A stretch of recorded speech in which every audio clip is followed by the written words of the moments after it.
And I guess speaking of macro transactions, there's a Raise Guide video saying getting the base building we paid for. Star Citizen, what we may have already paid for. Okay, let's see. Hello, this is Danny Raymond, the voice behind Raise Guide. This video is sponsored by Southern New Hampshire University and their online Bachelor of Science in Computer Game Design. More on that later.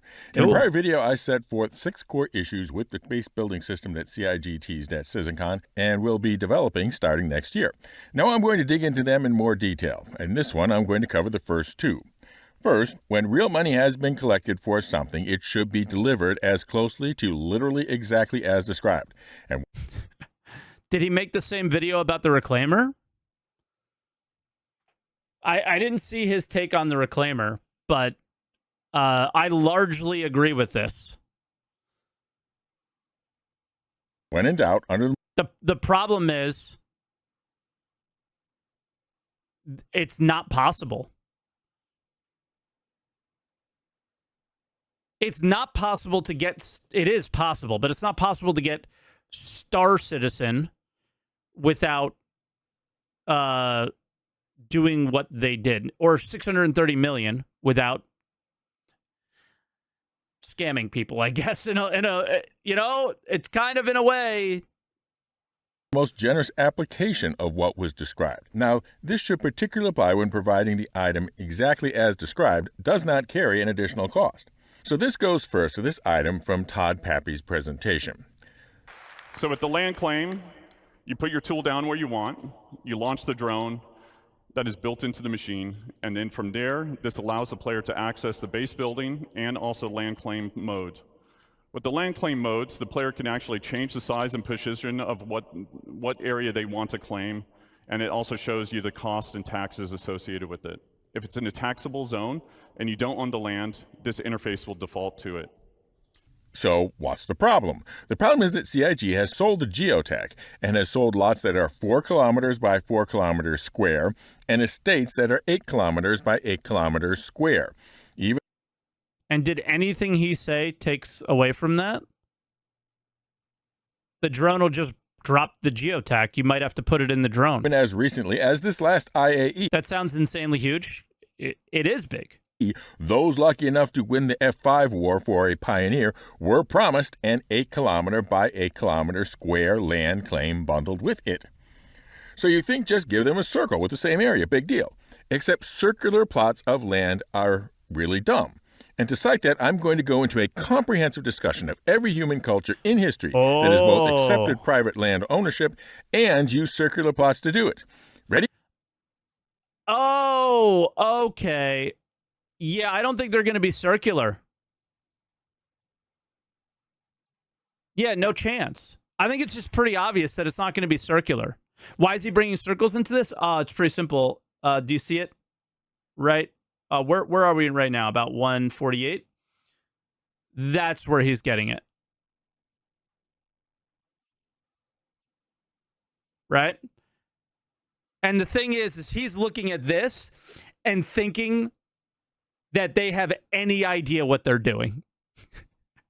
They don't. And that's why his first thing is, well, no, I mean, he's not, because his first statement is, you should deliver things as you represent them.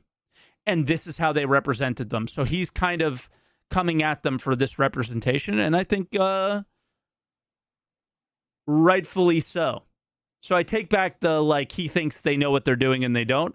I think he is showing that they don't know what they're doing. Ready? Finished. No human society has both recognized private ownership and used circular boundaries.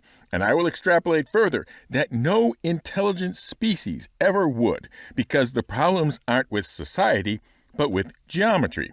Yeah. This area is less than 44% filled, yet cannot accommodate one more plot of the same size. Anybody wanting to add to this area must first accept a smaller plot. Then, even a maximally efficient layout of circles, which would require the game to pre-allocate the parcels, is only about 66% efficient. Rectilinear parcels, of course, can be 100% efficient. I mean, the game is really So let's say we decide to go to circles. Exactly, Harry. We're not going to run out of room. Okay? The game is so big. We won't run out of room on Daymar. What are we worried about here? Without difficulty. But spatial inefficiency also matches with computational inefficiency. The calculations of Room isn't the issue? I guess I'll let him cook then. It sounds like room is the issue. whether something or someone is inside or outside a rectilinear area is simple mathematics. The computations of whether something is inside or outside a circle is more complex, and thus, since millions of such calculations might have to be done on a server each second, impactful. This particularly goes in a dynamic server meshing environment. The shard has to define a border, then dividing this area between two servers, ideally in a way that would not be splitting a particular lot between two servers, since splitting a lot between I don't think that's how server meshing works. Static, maybe. servers might mean having the boundary go through the middle of a building, which is less desirable in a full server environment.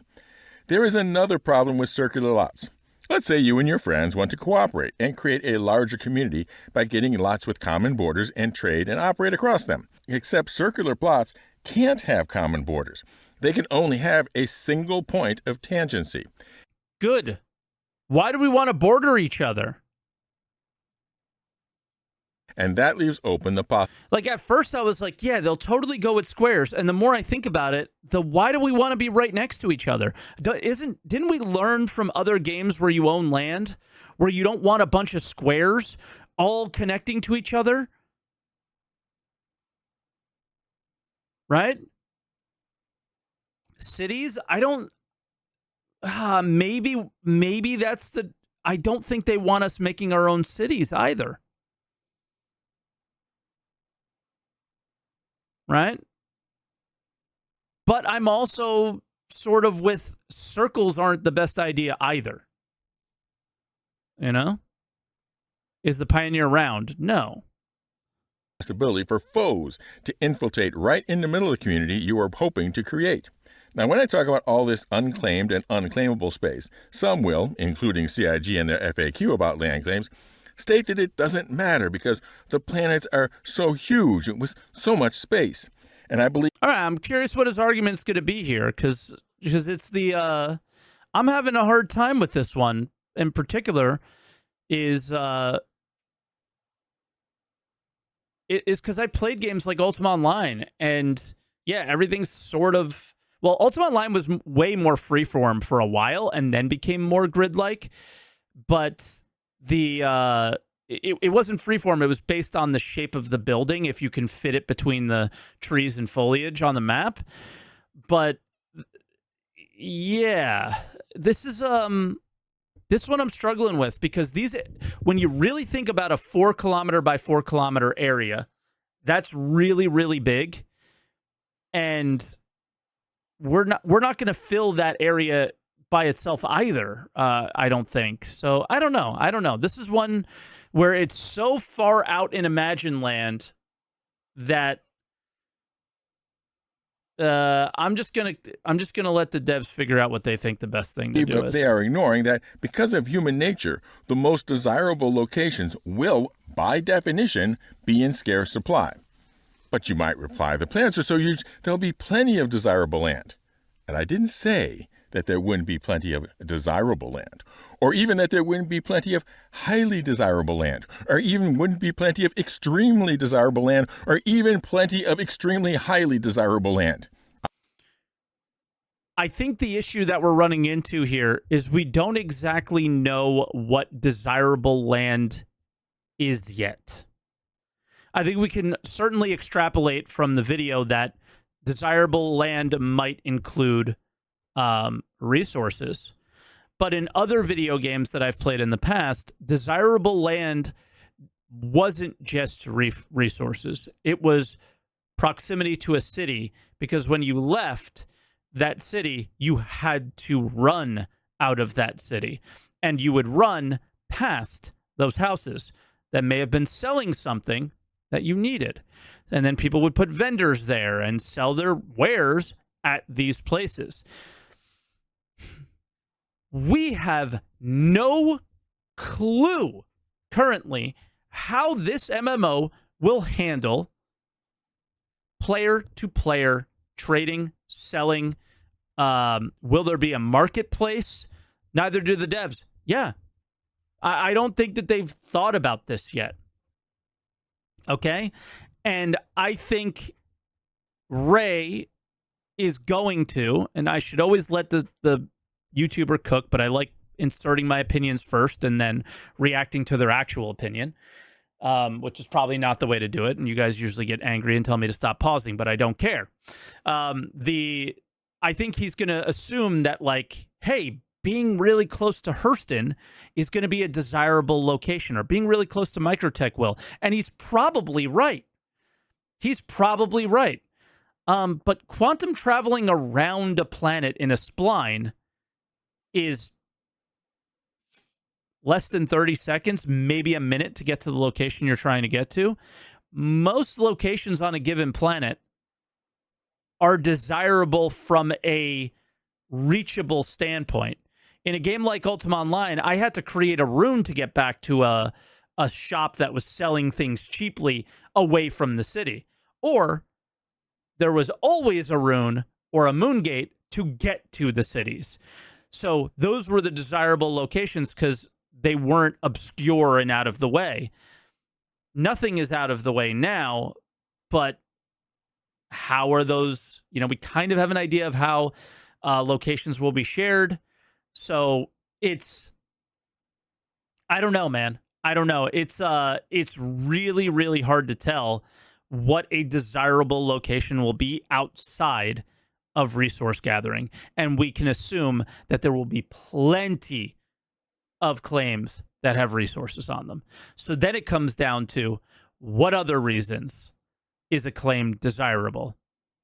And that's the part that is the most unknown, right? That's the part that's the most unknown. And I think that's the part that he's most fixated on. And he's definitely played MMOs like Ultima Online before. It is really important, right? It's literally the most important reason is the most desirable locations to be available more often than never, or like day one, they're all gone, right? So I know what he's sticking to, and I know how important it is, and he's right. But we need to hear more from the developer before we can, assume that everything is doom and gloom around this. I said most desirable land, because if someone given a compare between two plots of extremely highly desirable land, they will still find a reason why one is just a tiny bit more desirable than the other. And if they can't think of any other reason, they will find that the more desirable land is the one they can't have. Are we really concerned about people's psychology here with this a little bit? That's a little bit. That's a weird one for me. What's desirable to me might not be desirable to you if we want to take it in that direction. Earth has lots of land, but some carries a much higher price than the rest, and some tiny spots of lands we fight wars and commit atrocities over. Sure. So I'll just sum it up as this. Squares were sold, people bought squares, squares are better, use squares. And second, which you'll see merges into it, is the experience of making your base be your outpost should be able to duplicate the capabilities of having your base be at a space station or landing zone. Because if folks are... I disagree with this hard. It should be better. Doing it on your own should be better than using a predetermined location for things. Think, Ray, think the refinery ships versus going to the refinery stations, right? They're trying to pose those as better, and I always thought that was a good idea. Saying that you have to give up a lot of convenience to not have your home be on a station, well, they won't. Now, in the recent ISC on development in cargo and hangars, it was clear that a big part of our personal space in the verse will be our persistent hangar. including the freight elevator and presumed automated warehouse that will be behind. True. I was about to say that we don't really have homes on stations, but we kind of have our hab, which is very homey. It's certainly an apartment. And then we know that they want to do building interiors and take that to the next level with like they talked about there being, I guess, like refineries or factories on those. So very similar to what they're showing here in the base building stuff. And then on top of that, I totally forgot about persistent hangars and how they play into all this, which so far from what we can tell, persistent hangars are not really what the hangar module was back in the day. It seems way more like where you store your ship, freight elevators, and you can throw some stuff in there. But your home is really way more your hab, which is not something that was really part of the hangar module. It kind of was, but not really. So if the goal and the sales pitch of base building is to build your home in the verse, it isn't going to be able to meet that without having at least the option of having a hangar and freight elevator, because so much that what one would expect in our home in the verse would be missing. Oh, we will have that. Like, you are watching how long was that video? A couple minutes of thrown together assets to feed on our imagination, right? But if you don't think that there's going to be a storage facility module for a base, a place to store things, a place to recall those store things, a landing pad to land a ship, maybe even a bay like the one he's showing on the screen that goes underground, I would be surprised. I would be surprised if that wasn't a thing. We know right now that we're going to be using the Rastar tools similarly to the way the devs are doing it. And I say we know right now, as in that's the current way they're communicating to us. It all could change in the future. I can totally see us having a below-the-ground hangar that we land in just like this, just by placing it on our 4x4 or 8x8 plot, right? So, yeah, pretty simple stuff there. I think everything that you see on the screen could theoretically exist. Maybe not this size, or could be really expensive to do this size. But does anybody not have this in their vision of what a base might look like? As in, like, possibly having a hangar of some kind. We know there's already vehicle hangars at the settlements that we've seen. I definitely think this is going to be a thing. So, yeah. I know that some players are envisioning something more basic for their outposts, like we're already seeing in the abandoned stations in the verse, and surely that choice should be available too. But if the slogan of the whole effort is to build your home in the verse, the option of being able to have your fully functioning persistent hangar there is also essential. Now, this crosses over into the first issue, isn't whether we should be able to buy them, but whether we already have. Look in your account, and there is, with every game package and every add-on ship, an entry for a hangar. And not just any hangar, but a particular model and manufacturer, one presumably large enough for the ship it came. I think the module manufacturer is possibly going to change to the location that you choose it at.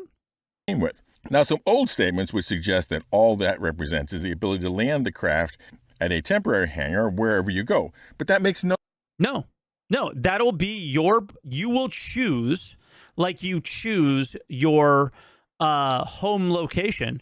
You will choose where your hangar is. Yeah, you'll choose where your hangar is. And I think it's as simple as that. I think sometimes Ray reads into things a little too much, and I think he might be doing that here. No sense, because we have... I mean, hell, I read into things too much, too. I don't want to... That right, even with ships we have rented for a day. Moreover, like I'm any when different. we land at the station, we don't get that exact model of hangar we presumably bought with the ship. So, following the principle of interpreting what we purchased as generously, literally, reasonably possible...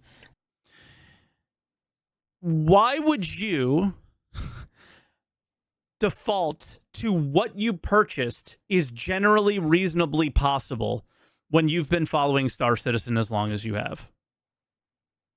and have watched what I purchased change 5,000 times since I purchased it. Why not say that we actually, with each of those hangars, we get the ability to go, say, to the AeroView sales office and bring up our plot of land for our land claim and say, here on my layout, put the hangar and warehouse here, essentially claiming the hangar that we bought, much like claiming the ship that we bought. You can also presume the same process to claim your personal hangar on a station or landing zone that uses AeroView hangars. Now, for the land claim example, the warehouse that goes with it would still need to be bought. After all, you still want there to be some money sink in the process. Do you know what I think they're going to do? I think with each ship that you purchase that comes with a hangar, they are going to change the manufacturer type, or not. Because think about the asteroid hangar. Like let's use common sense here. I'm not going to be able to use the asteroid hangar at Hurston, right? I think they're probably going to retcon that and change it to the size of hangar that fits your ship. And that'll be that. So if you get the largest ship package, you will be able to fit every ship possible in your personal hangar. And every ship package that you have, you will be able to choose more and more hangars at different locations, or the same one maybe, I don't know. But hopefully just one at each location or something. And in the end, the more I think about this, the more, Ray is obviously pointing out different issues than I have. But let's go all the way back to the beginning of the video where Ray was like, you should deliver things how you sell them. Well, I don't want them to deliver the hangars how they sold them. I want them to make it make sense, because nothing makes sense from the legacy video game that was never intended to exist, or that they switched and no longer is intended to exist, I should say. That's legacy stuff that doesn't make any sense anymore for the way the current game works or is planned to work today. We're going to go into an instance hangar that is ours, that nobody else can go in unless they're invited or something. It's not the game that, well, that is very much the game that I purchased back in the day, because there were so many more instances planned than what we have now. But like, just think about the asteroid hangar, and you know that the whole idea of these hangar module things, it kind of falls apart, right? We don't even, can Grimhex, is that it? Is that the only place I can use that hangar? That's kind of weird. What if my reputation doesn't allow me to go to Grimhex? So, yeah. It could be just like GTA 5 garages, which I imagine will just change to whatever you want them to be. That's an option. But I think what Ray's leaning on is more the lore side of things, of like those kind of hangars wouldn't exist at this station. And I do think they want to stick with that. So But I don't know. for the hangars, you bought it, you own it. Now, yes, that is more generous than you might have thought was meant. But seriously, once the cost of designing the hangars is done, there's no real cost to CIG with creating one more in the verse. So being generous with whatever it means to own a hangar in the game package has little cost, but a lot of potential goodwill for the player base. And that's important. Which allows me to segue to this video sponsor, the online Bachelor of Science in Computer Game Programming from Southern New Hampshire University. For some time, I've noted that it's important that it be regionally accredited, which may seem strange since for most things, like sports and markets, for all the you, national level is considered more backseat prestigious game than the devs. regional level. But with accreditation, it is exactly the opposite. You see, unlike saying you're a doctor or a lawyer or an architect, there is Oh, that is one of the most beautiful buildings I've ever seen. Holy. So, guys, if I was to design my home and what it would look like, I don't know how this architect was in my head, but it would be very similar to this. It would be barn style with this gateway in between to another barn style small like studio. no legal requirement This is you must be exactly met what my before you house can would call look like. yourself a university or a college. But in the late 1800s, yes, way back Just then, smaller. the most prestigious universities, the ones known to be what you might call a league, named after the vegetation on their walls, it created associations of evaluators who would travel to each college and evaluate them against a set of high standards so that these ivy-encrusted institutions would know whether the college's students would measure up for transfer credits, recognizing their diplomas in admissions for advanced degrees, and in hiring for staff and faculty, which are still the three main reasons why getting a degree from an accredited school is important: credit, admissions, and employment. Now, in the late 1800s, travel was still by Who needs college when you could just become a Twitch streamer? horse, so they had to be regional in scope. And currently there are 6 regional accreditation entities, including the New England Commission on Higher Education, which accredits SNHU. Just and stream on as Twitch. an institutional accreditation, I'm just kidding. covers all of the over 200 online degrees offered by SNHU, along with their on-campus programs. Now later, other institutions who would not meet the standards of the regional accreditation boards, typically because they were either very narrow in scope or for-profit businesses. I feel like Ray is confusing own developed land and developing undeveloped lands. Towns and cities are often circles. Really? I think Ray works in civil engineering, though, so I feel like he their would own know. accreditation agencies. And because nationwide travel was now feasible, they were national in scope, or national accreditation, which doesn't automatically mean Are that we they really are watching bad, the whole but sponsor it's worth spot? noting that Yes. all of the high-profile failures that left students with nothing were either unaccredited The thing or is, he doesn't nationally really say accredited anything at the for-profit end. businesses. But among the regionally accredited universities, SNHU is recognized as an innovator in the breadth of its online programs, the scope of its student services, and the very low cost per unit. If that's interesting to you, go to snhu.edu/raiseguide and fill out the form and talk to a real person about your future direction, whether that is with a computer game design degree or something else. Again, that is snhu.edu/raiseguide. Now for an update on our Grow the Channel giveaways. As of recording, we are at 78% of the member goal and 89% of the subscriber goal to give one lucky player the Zippy Zazzy Zap. Do you think we will ever have one of these as a base? One of these large underground bunkers? Me neither, but the location is so big. You know? Big Zephyr, Zoo. Like, as in the amount of land that we can own is so big. I always wondered if that was something that they would want to, like, give you a chance. Boost to 2 have. cargo, and then beyond that, 59% of the member goal and 2/3 of the subscriber goal for the multi-user, multi-role mining meta, the Astra. 1 entry per video, just be a member. Yeah, so drones, like, build the stuff. Fucking beams for everything, bro. I didn't even notice this. It's beams for everything. For automatic entry, or subscribe and comment, somehow including the secret word. And the secret word for this video is the reason, even if everything else is identical, that someone will see that a plot of land is more desirable because. Fly safe, keep it real, and I'll see you in the verse. This is Daniel Raymond for Ray's Guide. All right, I mean, he makes some points, man, but at the same time, I feel like the circle thing, I'm not sure he ever quite got to it either. He was just like, squares are better than circles, and I think he's just shapist, you know? I think he just likes squares more than he likes circles, and I don't think that that's really fair or appropriate. I'm just kidding. I can't hold it in anymore.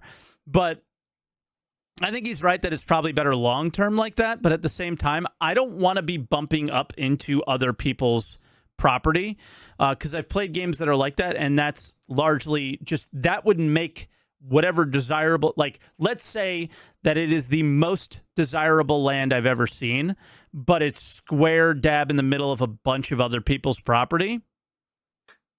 That would make it less desirable immediately. Because you kind of want to be on your own in a lot of ways. And then even if you're in a org, you might group together, but you still don't want to be next to another org, do you? So, again, I still will reiterate, I think we need to know what desirable means, and he actually didn't give his opinion on what desirable even would be, necessarily, just assuming that somebody would always find the way to think something was more desirable and then they couldn't have it and that would bother them or something, like the grass is always greener thing. But Yeah. I just I need to know more before I'm starting to like really think long and hard about base building. The only thing that I got from the base building demo was that they're going to start developing it at the beginning of the year, and then second, that we will be extracting stuff from underground for sure. Us as players, we're not going to have to, mine rocks forever, kind of thing. That's basically all I took from it, and that's all the mental energy I'm really willing to spend a ton of time on for now. Mineral extractors that we set and forget. I don't think you can forget them forever because they'll be limited in how much they can produce and what you can hold, right? But so somebody would need to manage it. But I think, yeah, that would be nice. Miners are getting made useless? No, because I imagine that the location that you're at would only have a certain mineral, or maybe it would be a certain, purity at some point or whatever. So they won't make the ships undesirable, that's for sure. So we'll have to see. But that was an interesting video. It did get my mind flowing a little bit more about plots and stuff like that than I was planning on thinking about the game right now. I'm not putting any energy into it, but he sort of made me a little bit there.